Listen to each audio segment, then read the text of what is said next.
Broadcasting from the business capital of the world, this is the Podcast Business News Network.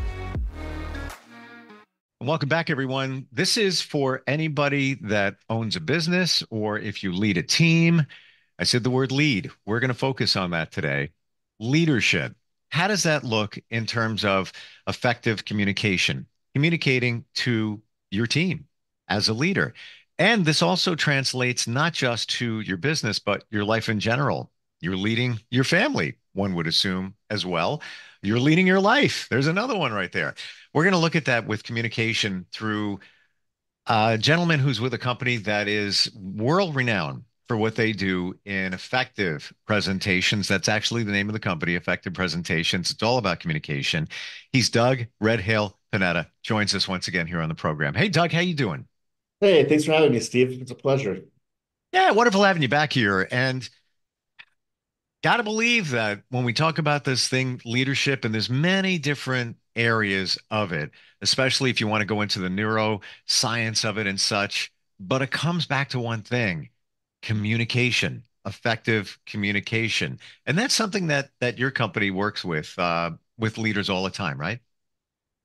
Yes, yeah, we are the largest company that trains professional skills to professionals, managers around the entire world. So when it comes to leadership, what are your first thoughts? I mean, it's easy for somebody to say, "Yeah, I lead a team." Doesn't mean you're doing it effectively. Your initial thoughts on leadership?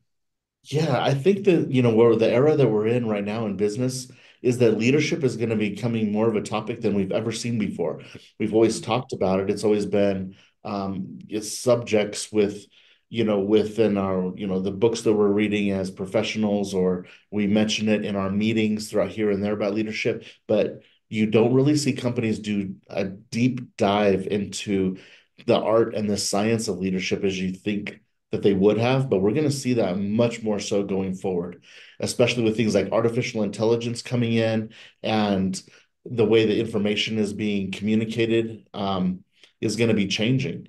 And leadership is going to be it's going to be a higher value topic than ever before within very structured organizations. Sure. Now, when it gets back to communication, and that's what that your company specializes in, any thoughts in terms of leadership, communicating with your team? Many times you could be on a group call or you have a group meeting, whether it's virtual or in person, but it comes down to effectively letting people know what you're thinking, what the direction the company is going in, and all of that. If that message is muddy, you're not going to come off as an effective leader, right? Right. It definitely takes that skill set to be built on. There's ideas around how do we enhance our skills around our self-awareness, self-regulation. Self-regulation would be like, um, how do I respond versus react? Motivation. How do we motivate teams? How do we motivate ourselves? How do we motivate our community? How do we motivate our family? And to point them in the right direction, communicate with them a message we want to communicate, around mission and our values. Empathy. There's the idea of compassion and empathy. Inside of empathy, compassion is how we feel about something, and then empathy is the action that we take on that feeling. Social skills. How do we communicate effectively with our friends, our family, our coworkers, those that we're leading on a team? So self-awareness, self-regulation, motivation, empathy, and social skills are some of the primary pillars of of leadership in a workplace.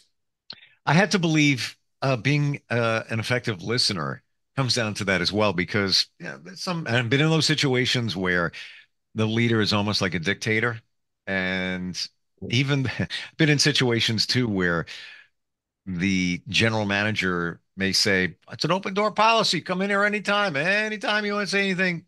Nobody would ever go in there because it was just uncomfortable, because typically that person wasn't really listening. He was just waiting for the sentence to end, and then he jumps in there. So I would imagine that be your company teaches effective communication, but I'm sure that's also listening as well.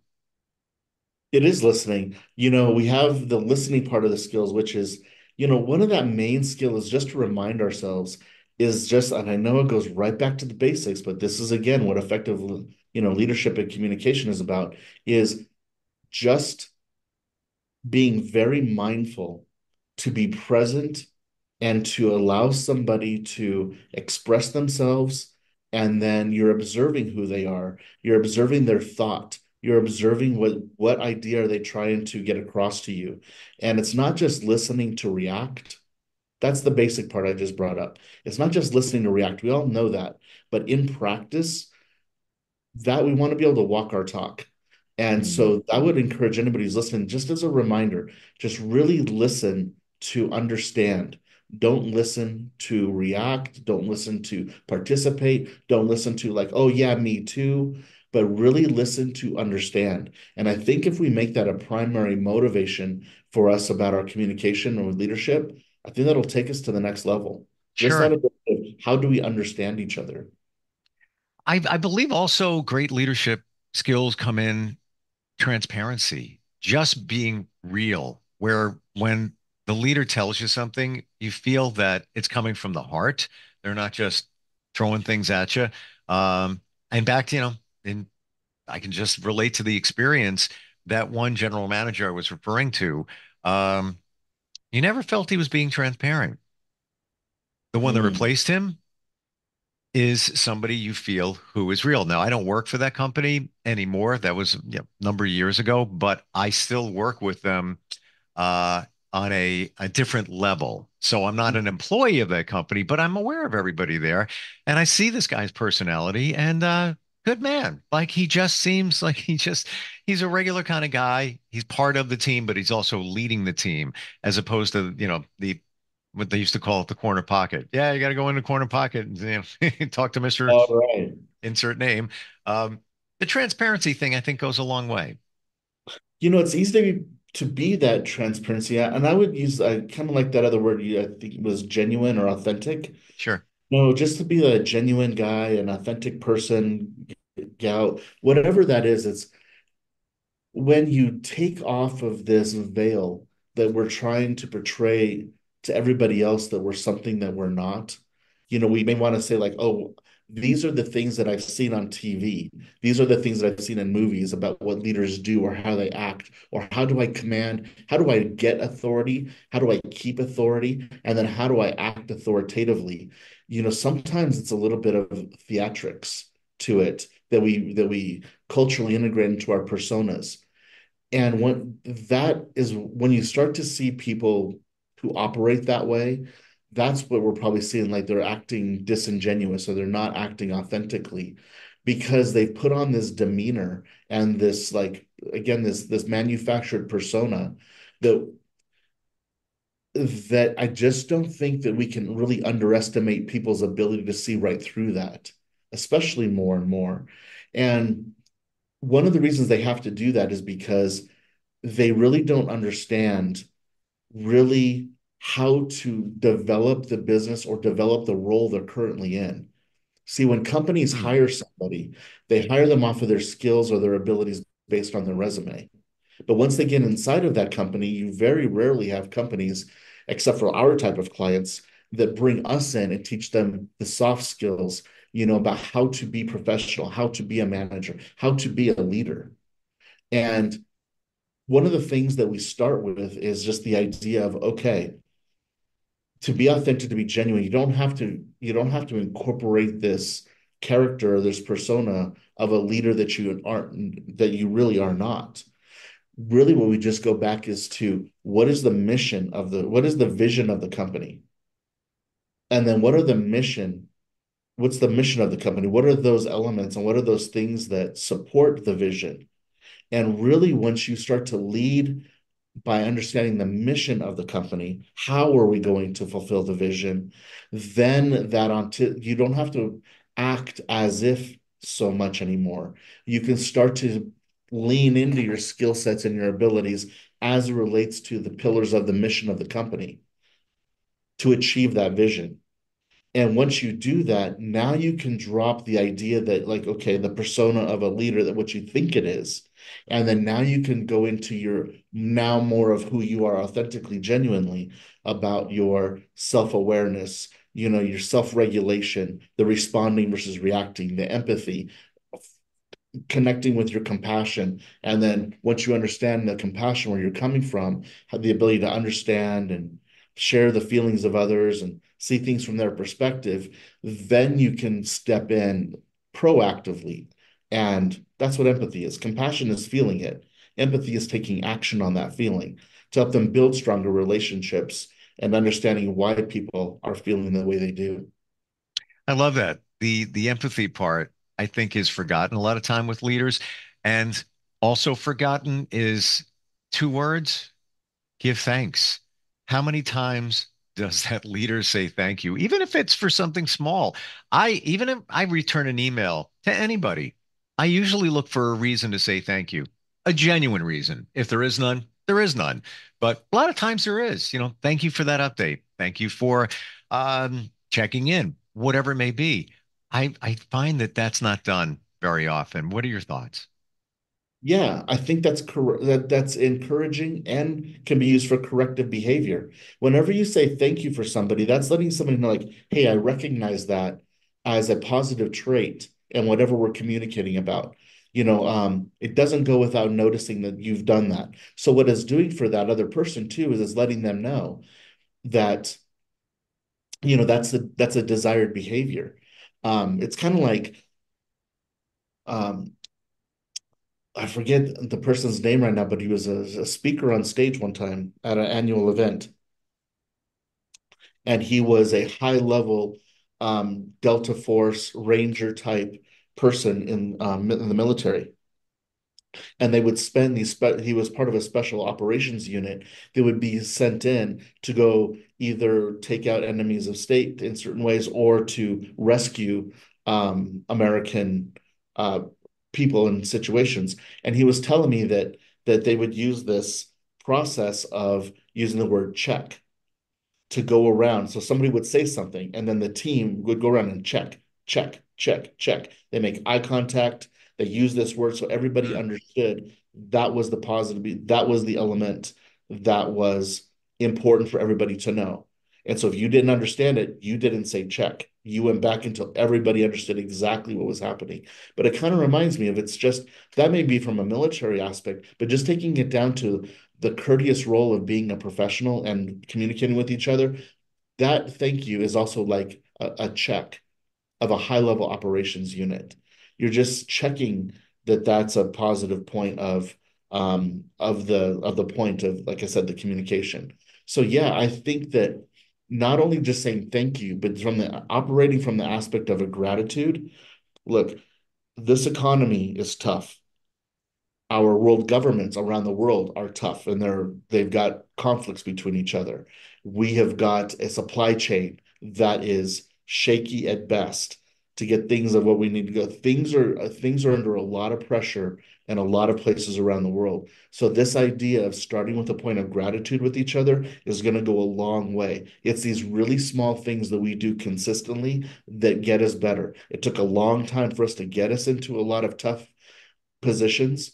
It's going to take a long time for us to get us out of those positions. And one of the tools, the best tools that we have to get us out of that position is each other and just supporting each other's positive communication aspects and attributes because it's communication is, like I said, communication also is the point that got us here. Communication is what's going to get us out of this.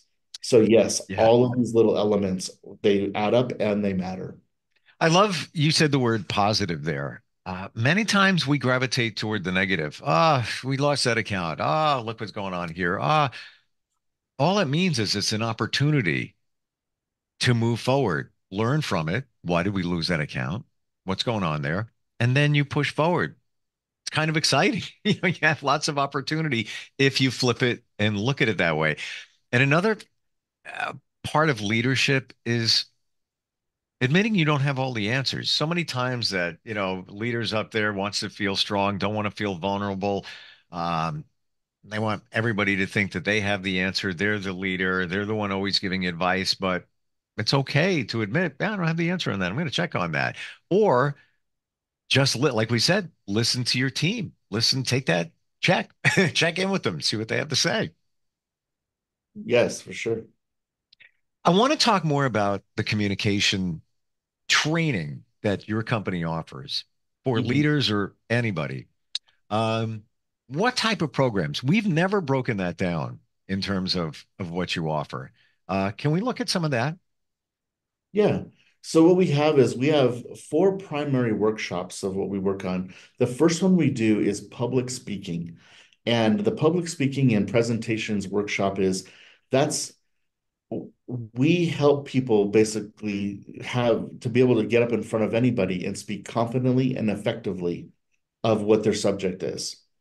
And right, that's our bread and butter. That's what we're known around the world for. The Hmm. biggest brands on the planet bring us in to help their people have that ability to stand up and speak confidently and effectively in front of anyone.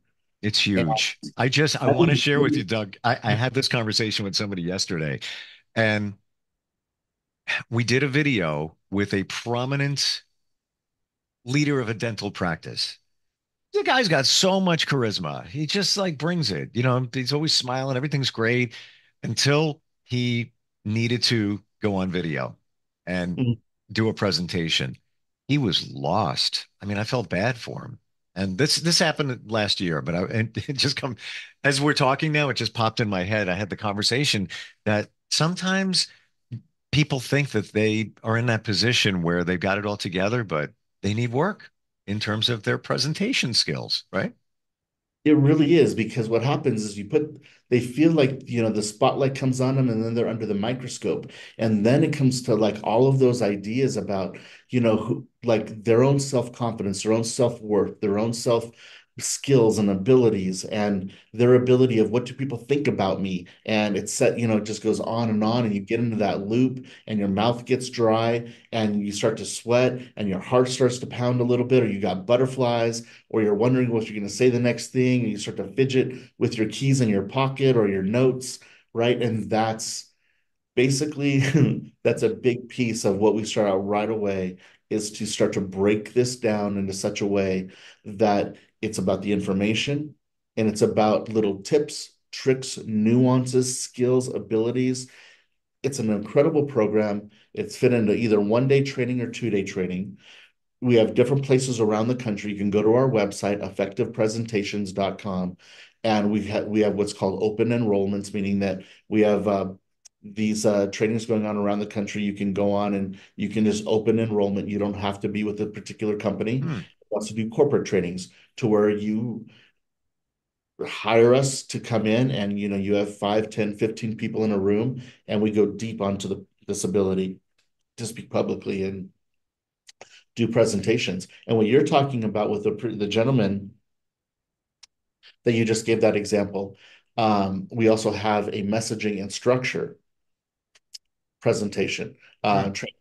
And messaging and structures, okay, how do we take all of that information and that brilliance that's in your mind and all of the different information as it relates to your specialty in your field? And then how do we break that out into a power opening, structure your presentation in the middle, and then how do we come with the strongest close possible? And now this is important because we miss this a lot of the time. So this is your sales trainings, this is your negotiation, this is your interpersonal skills. This is those things that where you got $1 million plus project or bid on the table or a sale to complete. And it doesn't even have to be millions. It can just be incredibly important. You're going to want to basically influence your audience in such a way that you have the end result as best that is in your favor as possible. And that's what that entire class is completely about. Um, I can't say enough about that particular class. I Hmm. think it's going to be one of the most important elements of presentations going into the future of businesses about the ability to like create your presentation. And then after you've got it created with this messaging and structure class, then how do you have your personal skills about presenting it? And that's going to be the influencer of the future. That's a game changer. Uh, so many times we enter into a presentation, a situation. You have so much information. You may have it all together, in your mind. We're going to talk about this. I got to get this. I got to mention this point, this Right. benefit, all of that. But then when it comes to game time, it gets all jumbled. And you need a way to, even in your mind, on the fly, Oh my gosh, yes. get it out, get the point out. How many times do you walk into a meeting and I mean you could be 50 years old and you've lived your life, and you understand who you are and where you come from, and all of a sudden you get into a group meeting and someone says, "Hey, okay, everybody we're going to go around the table and everybody stand up and introduce themselves and tell us about what you do." And then all of a sudden you see everybody's head kind of go down and start thinking about, "Who am I and what do I do?" Yeah. The ability to just extemporaneously speak at will is it's a blessing and it is a skill set. Yep. It's not something that everybody just naturally has. And that's just the most topic, how to get up and do a speech or a toast or, a prayer or a just the ability to extemporaneously speak. That is, like I said, it's not taught in school. You're not going to learn that. I always about several years ago, I learned about the this book called The Love Languages. The five of them, right? And yes. And once I read that book, I was just blown away. There are definitely, and they've taken communication skills and they put it into a subject of love languages, and they expressed the book with some really cool tools and like metaphors and how they do it. And but if you take the elements of that book, basically, how do we see each other and understand what motivates us to do certain things or act in certain ways. But if we were to take the love languages and start in second grade, what are the love languages of friends? What are the love languages of our teachers? What are the love languages of our parents? What are the love languages, right? And we just start to whatever grade level specific that would make sense for kids at that age, all the way from kids growing up, adolescents, etc., and throughout just our public education system, how to teach these quote unquote type of love languages as it relates to who they are in that moment of time. Once we have them, that's something that our emotional intelligence needs to be taught in school.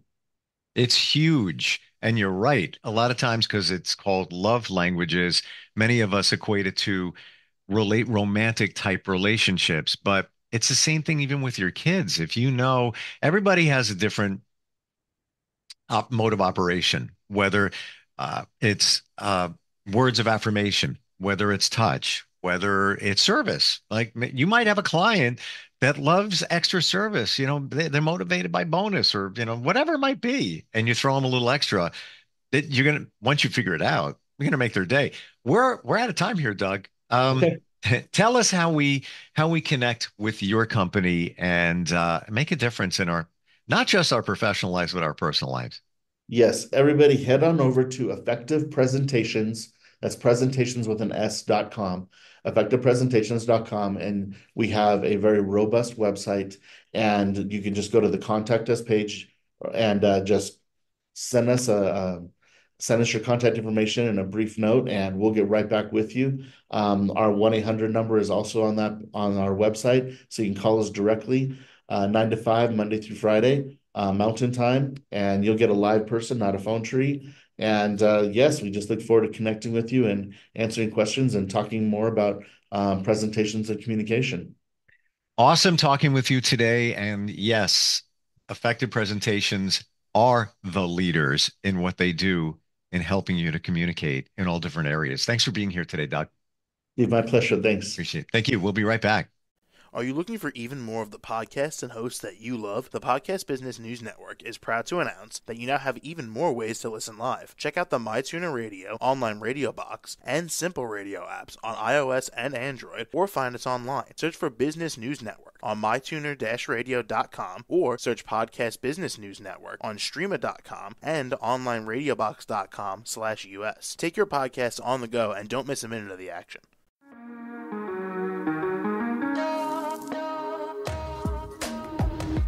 Broadcasting from the business capital of the world, this is the Podcast Business News Network. For nearly 2,000 severely injured veterans, everyday life has become filled with barriers. Day-to-day simple tasks can become pretty daunting. I have to carry my chair up 2 flights of steps or have somebody do it for me. What scares me the most is just the falling. When I'm struggling with my house, I think, to have that one great barrier just knocked down, it's crucial.